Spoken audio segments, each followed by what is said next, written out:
Hi, Assalamualaikum warahmatullahi wabarakatuh. My name is Zareef, and in this video, I will be presenting my infographic covering Chapter 6, which is the Mathematics of Finance, and Chapter 7, which is Working Capital Management.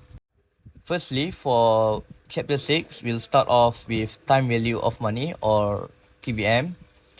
It means a dollar received today is worth more than a dollar that will be received in the future.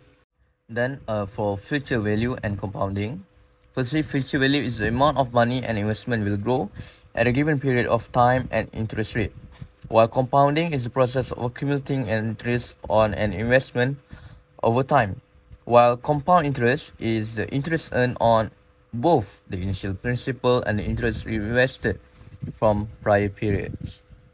Present value, which is also referred as discounting, is the value of a sum of money to be received in the future, and it will determine the present value of a future sum. And some of the names that we can call the annual rate of return are the discount rate, or the required return, the cost of capital, and opportunity cost. Lastly, on Chapter 6 is annuities. It is a stream of equal value of cash flows over a specified period of time. And there are two types of annuities. Firstly is the ordinary annuity, which is the cash flows which occur at the end of each period, while annuity due is the cash flows that occur at the beginning of each period. And in Chapter 6, there are two formulas for the time value of money. Firstly, which is the future value of money and the present value of money. Next, I will be continuing on Chapter 7, which is the working capital management.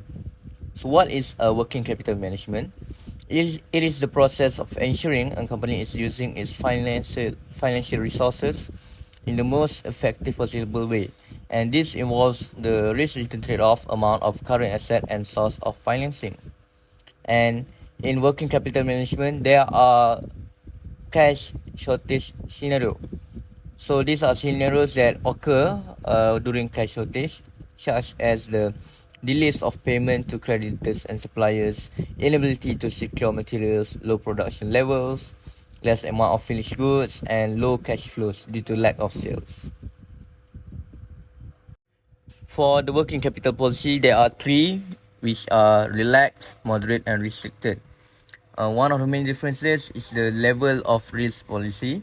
For relaxed, it has a low risk policy, and for a restricted, it has a high risk policy. While for moderate, it has an in-between relaxed and restricted policy. So these three policies help the firm to determine what are their goals in working capital, in their risk-return trade-off, in between moderate risk and return, or maybe a higher risk with a higher return, or a low risk but a more minimal return. And next is the working capital management approaches. So based on the policies that the firm has selected, they will go to the three different approach, which is the hedging approach, aggressive approach, and the conservative approach. So the conservative approach has the lowest risk compared to the other approaches, while aggressive involves the highest and the most risk compared to hedging and conservative, while hedging has a moderate risk and moderate returns. So how to pick which approach to use? So the firm will base it on the profitability of the firm, the stability of cash flows, the liquidity of the firm's assets, the management attitudes towards risk, and the expected future interest rates. So that is all from me in this video. Thank you so much for listening.